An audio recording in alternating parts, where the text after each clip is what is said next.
United Nations के secretary general को कह रहे कि जी जो भी आप पैसा देंगे हमें, वो आया सैलाब देखने के लिए, उससे पैसे मांगने शुरू हो गए। जो भी पैसे देंगे आप जो पैसे देंगे, हम आपको शोर करते हैं कि हम बड़ी ईमानदारी से खर्च करेंगे। उसको कह रहा है कि जो भी पैसे देंगे, मैं और मेरे वजीर कह रहे हैं कि हम बड़ी ईमानदारी से पैसा खर्च करेंगे। और शहबाज शरीफ उसको पहले ही पता है कि 60% आपके वजीर जमानत पे हैं, करप्शन के केसेस हैं उन पे। उसको यह पता है कि तुम और तुम्हारे बेटों को 16 अरब रुपए का अपने FIA का केस है कि पाकिस्तानी अवाम पे डाका मारा है। तो उसको कह रहे हैं कि फिक्र ना करो, आप जो पैसे देंगे हम बड़ी ईमान। वो सहाफी, वो लिफाफे वाले, मैं सबसे पूछता हूं कि आज आपको क्यों नहीं महंगाई नजर आ रही? आज क्यों नहीं आप लोगों के पास जाके पूछ रहे कि जी बिजली का बिल आप दे सकते हैं, या आप क्यों नहीं पूछ रहे? आटा हमारे जमाने में 50 रुपए किलो था, आज तकरीबन 100 रुपए पे पहुंच गया किलो, दुगना हो गया आटा।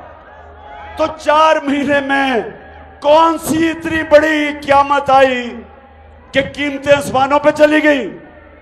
और हमारा जो वजीर आजम, क्राइम मिनिस्टर चेरी ब्लॉसम,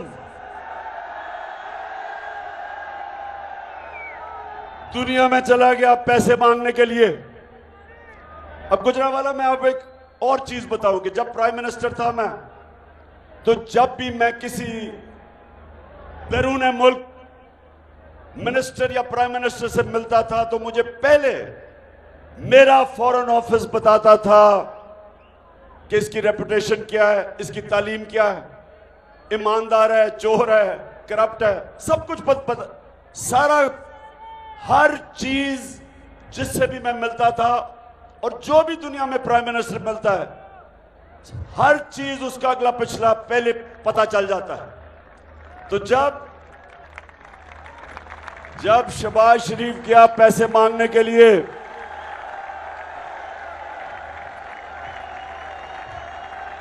जब शहबाज शरीफ गया पैसे मांगने के लिए, तो जरा ये बताएं कि क्या कहा उसने वापस आके?